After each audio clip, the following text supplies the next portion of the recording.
Hey y'all, I forgot that part of what I wanted to do was document what is going on here so that I remember what I did with stuff. So I wanted to just capture what we were doing with the lathe baskets and the squishies. So basically, as I had said, there's like spaces between the cooling tube and the tires that can't fit another tire. So on this fourth course here, there's like the fourth tire, the tube, a space, and then the next tire along that line. And so what happens is you can't always fit a tire in there. And so what we did was, this is a mortar can wall.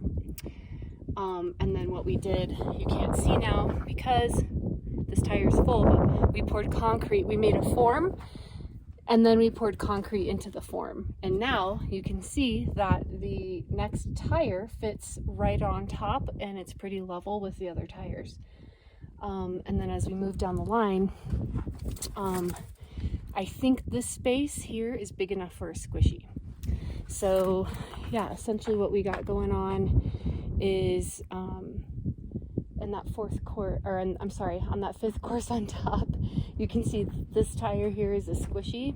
We kind of had to squeeze it in there. It's a little oblong. It's not shaped perfectly round. We had to kind of like use our heels and our knees and our body to just squeeze it between this tire and the tube. But on this fifth course, this space is not big enough for a squishy, so we're gonna have to fill it with concrete. You can fill it with all kinds of stuff. It's not just concrete. It could be, the sky's kind of the limit. You can think of all kinds of different ideas of what you fill it with, but typically that's what they do at our ship Biotecture. So this is a basket that Ted on our crew made, and essentially, because something just flew in my face. The space between on each side of this tube, neither of those spaces are big enough for a squishy. This one's really small. So what we did was we just put a lathe basket. So instead of making a mortar and can form, we're just going to use the lathe basket as a form, and then we'll pour the concrete right in there, probably just up to here, enough so that the tire on top, when we place them, we're done with the cooling tube. And so the sixth course, where there's another tire on top, is just going to go straight across, nice and level, and the concrete will kind of go up and over. And then we'll fill in the back here with dirt, just like everything else. We're not going to put concrete all the way to the back, just enough to like mimic the presence of a tire. So I'll show you what one filled in looks like. We're doing the same here. We're attempting to find a squishy for this spot so you can see how a squishy works. Essentially, it doesn't fit in there all the way and you have to squish it in. This is too small. It's not high enough, so I want to try and find usually the high profile tires fit really well there. But this is one of the lathe baskets with the concrete in it.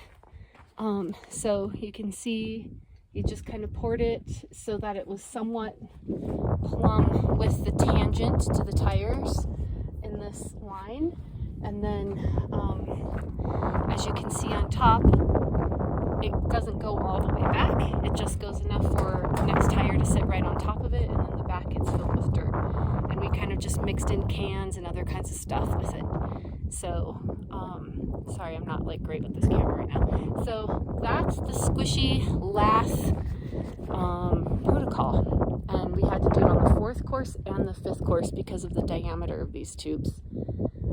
But then hopefully the sixth course will go nice and level. The other thing I'm doing is I'm going down the line, and we got a laser level, and we find the high point on the wall, which is actually this northwest corner. And we try and make sure that from the highest tire, all the other tires are within an inch level to that, so that the wall doesn't wave around too much.